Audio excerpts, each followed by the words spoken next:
Hey everybody, how are you doing today? Welcome to AAA Show. Today we're going to cover something that's super important that medical cannabis patients have been dealing with for decades. The media ignores, the general public is unaware of, and only cannabis patients and disabled people even know this is going on. So today on the show I got someone real special. I got Mr. Medman himself, Thaddeus Conrad. Thaddeus, say hi to everybody. And I'd like, good to see you, man. I'm so glad to have you here on the show. And you and I've shared some experience together, and I think it's time we relay that to the people of the world. So, I mean, what I want to start with is because this subject is really, really powerful. I'm going to start with a little smudging. Yeah, I'm already smudging with cannabis, but I mean smudging with other elements. Right? Right? And I got my feather. And we're going to bless this area and bless what we're doing so that all these negative things we talk about, all these energies do not follow or stay with us, and that you are also protected, the viewer. Blessed be. Alrighty. So let's start, Thaddeus. Let's a little bit of background, maybe about yourself, if you want.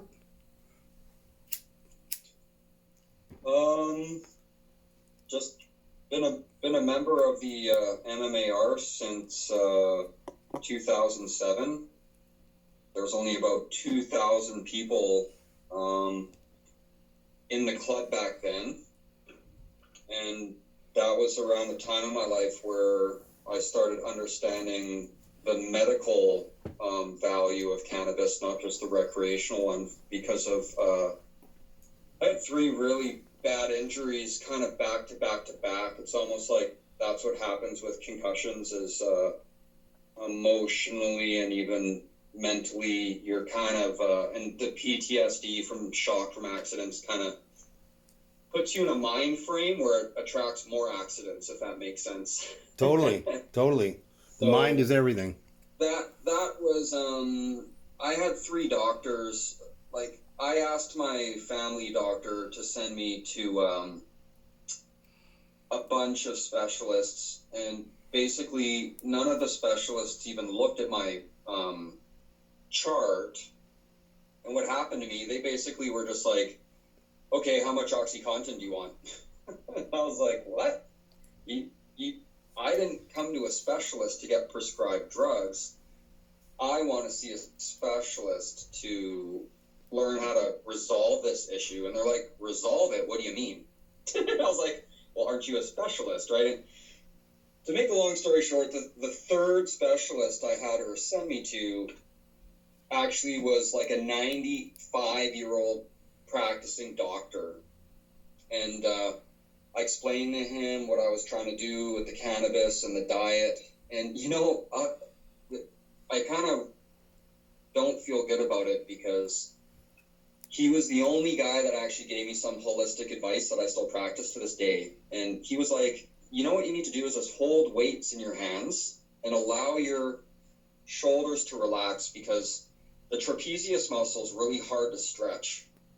And it's actually quite a massive muscle. So the part of the traps that I had my brutal, excruciating pain with that was giving me migraines, it turned out that he died like 2 weeks after I saw him. And I was so frustrated with the medical system that I didn't realize how good his advice was till after he was gone, and I couldn't even thank the guy.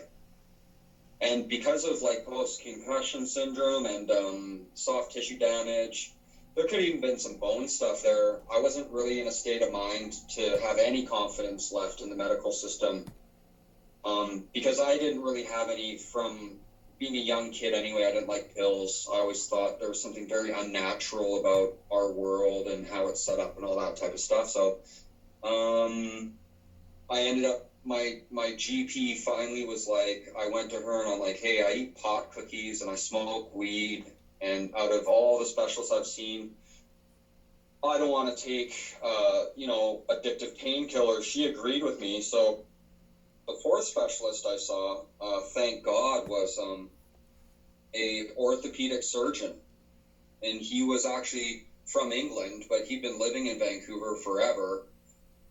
And I just walked in the office and I'm like, listen, I'm a straight shooter and I've seen 3 specialists and I've lost all hope. And I take cannabis for medical use and nothing has worked better and I don't want to get addicted to painkillers. And he was like, okay, how many grams do you think you need a day?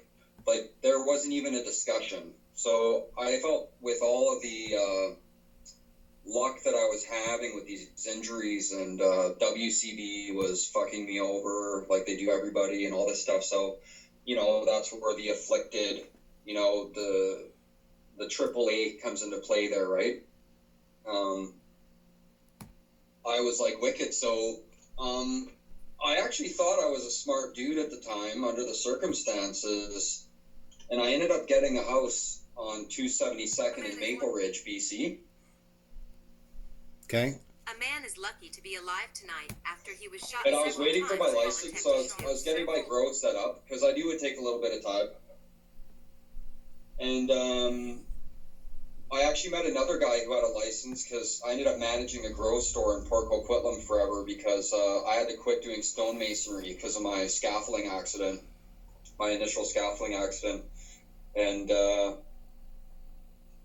you know, I met this dude at the store and he's like, oh man, he's like, if the doctor already signed your paperwork, you just need to start growing because it's a valid prescription document that you have in your hands that'll at least protect you from any prosecution. Like, they're not going to prosecute a medical grower, right? So it turns out after, like, once I was into my first grow, dude, I felt like I was in, like, Detroit, Michigan, or, like, Vietnam or something. Like, I would say every second night, I heard someone getting grow ripped. People screaming, people getting shot. Like, this music video that we were going to play, or talking about playing, you know, it's actually news footage from people doing an attempted grow rip down the street from me. And I remember the reason why I put that in my music video is because it happened when I was living on 272nd, and out of all these grow rips, it was the only one reported because the homeowner shot back at the grow rippers, and that guy had to go to the hospital, and that's why it got covered. You know, they had to say something about it. So Do you want me to show that right now? Do you want me to? I got that queued up. If you want me to show that. Yeah, sure. That's a good idea. Yeah. All right, let's do it. All right.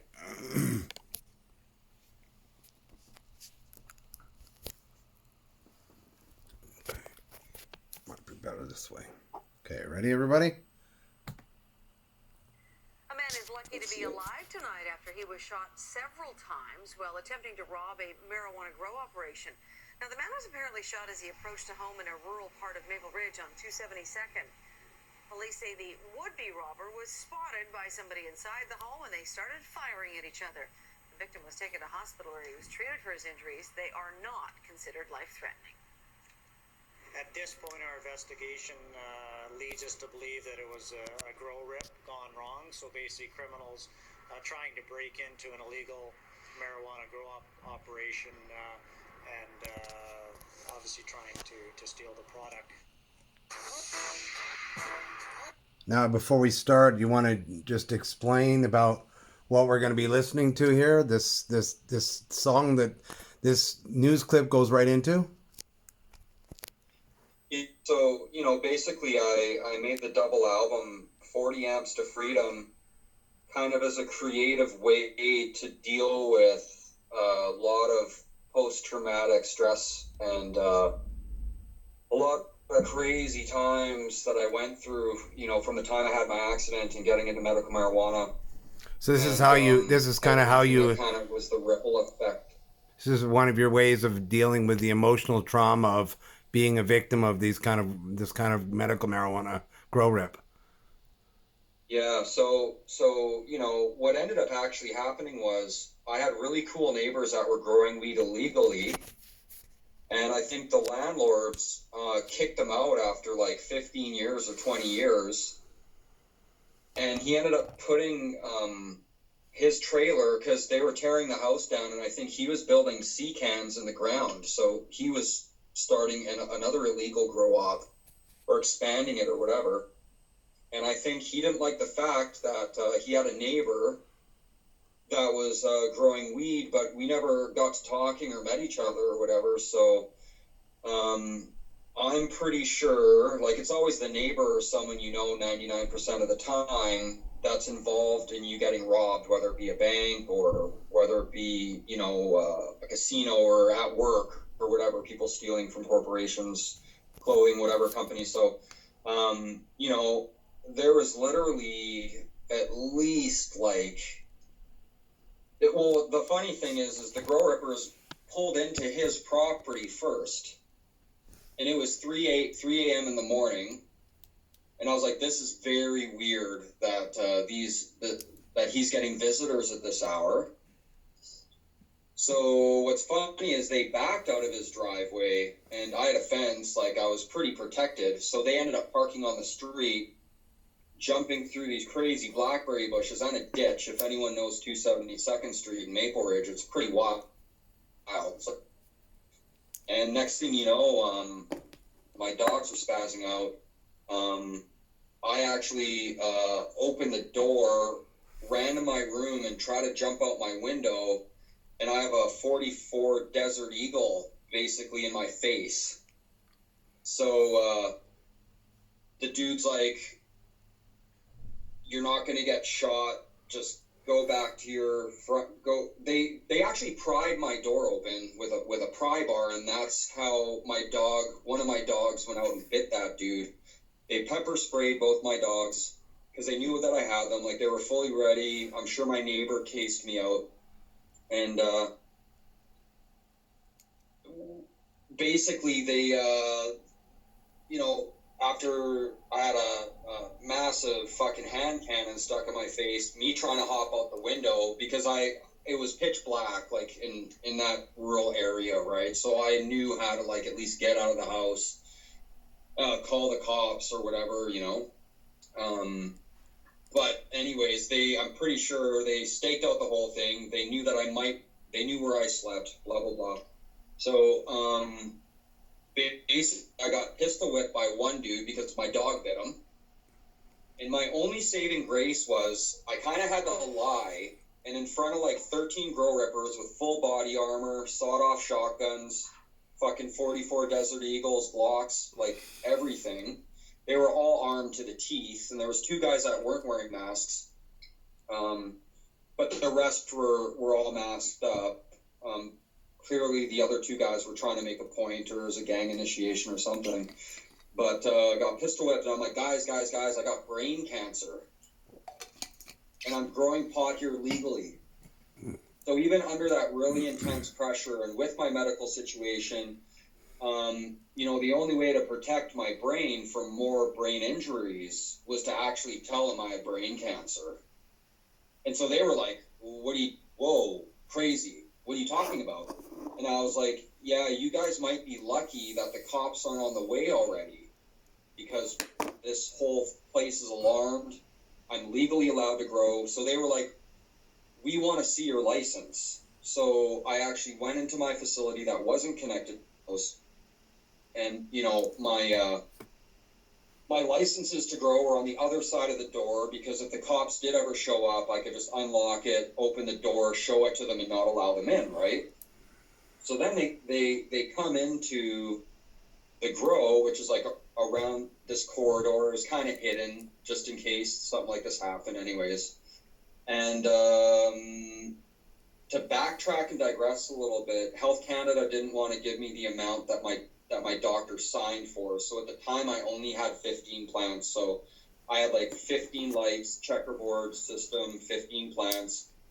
And because I was growing hydroponically and I had some awesome strains, like it fucking really reeked, but they literally had like 4 or 5 weeks left.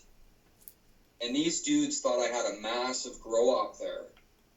So they were like, holy shit, this is fucked up. So basically, I had 2 guys pointing sawed-off shotguns at me, while the leaders of the group went back into my house to see if I was lying, and they wanted to check out the rest of the house to see if there was more plants or more shit to steal. So about an hour goes by, and I got these two guns in my face, and they're like, "Well, we're really, really sorry, dude, and I think it's really fucked up you have cancer." And they actually totally changed. So one dude was like, "I got grandma going through chemotherapy right now," and another dude was like, and they basically all had this cancer story. So they were actually apologizing to me, and they were like, "We're just gonna steal all your plants anyway, and we're gonna steal your TV and any clothes that are valuable and any shoes, and you're lucky we don't steal your car." And I was like, "Well, don't fuck me over that bad." So, but man, it was like really crazy. It was a very crazy situation, and like I'll be honest, like I've been growing weed from the time I was 12, and it was for recreational use, and by the time I moved back to BC, I was getting a lot more involved in the commercial trade, not just the personal growing, for me, friends and family trade. And it didn't take long for me to start hearing stories where, like, we would be all trimming as a group, like 10 of us, someone's phone would ring, "Fuck, buddy, your grow's getting hit. They've kidnapped fucking your girlfriend, or they've kidnapped her," or and back then I was like, "Nah, this could never happen to me." Like I was naive and ignorant about that, because prohibition, for all the damage it did in the war on drugs, I really believe that home invasions, it's such a violation of your privacy. And all of our homes are sacred spaces. Like, I don't care if you live in a tent or a trailer, or a mansion or a hammock on a beach or whatever. Your home is where your heart is, and your sacred space is your heart, really, right? So, I just had constantly heard about it. Looking back after it happened, I was reeling from it, and I was like, wow, I'm finally initiated. Like, I've basically gone through everything a BC grower can go through. And in my mind, I was just really thankful that my girlfriend wasn't there with me or something, because after that happened, I kind of seemed to attract a lot more people in my life who it happened to, because I've been helping a lot of people get their licenses because no one knew how to get it done. And they were like, "Yeah, this happened, and I heard about this couple that was married. They got grow ripped. They tied them both up and basically made this guy watch them gang rape his wife for like 16 hours. And then cleared out his whole house, cleared out his grow, and they had to get divorced." Like, how do you recover from something like that? Like, for me, it was different. It was during the week. My girlfriend wasn't over for the weekend. It's just, it was really fucked up. And these guys felt like, because they were heavy gangsters, that I was in competition with my neighbor. He probably just put the word out to them. I had a massive grow up, and it's all really fucked up. So I'm just really lucky that, aside from a little bit of a pistol whipping, that I walked away pretty free and clear of some PTSD trauma. We're having trouble hearing you, buddy. And you really aware as you're Having trouble hearing you, bud.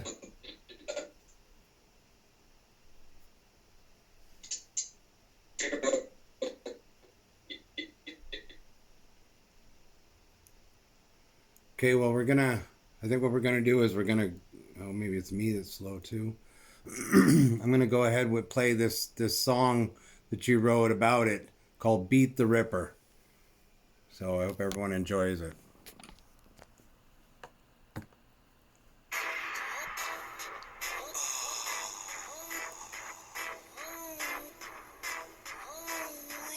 Pussy ass ripper.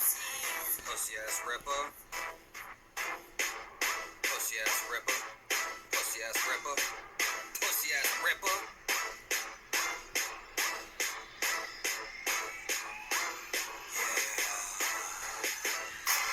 Fuck with me wrong, coming to my home, and I'll knock the motherfucking grow right off the show, bitch ripper.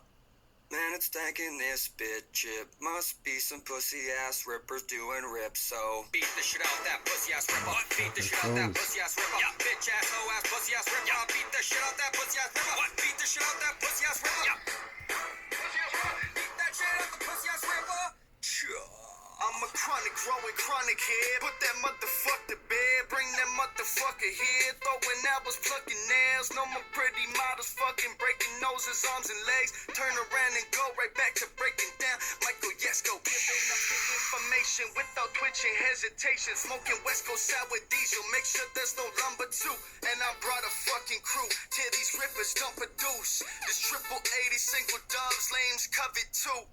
100 billion in my horoscope. About to see a horror show. My fucking boots breaking necks, chests and collarbones. Ripping suicidal bombs, running every time they caught. Pussy rippers ain't teeth cause we break them for 'em. Break a ripper down till he left without a breath. Well, that's just awesome. But I can see that we have frozen, so we're gonna end the show now, and hope everyone got some information there. We're gonna do a part 2 coming up soon.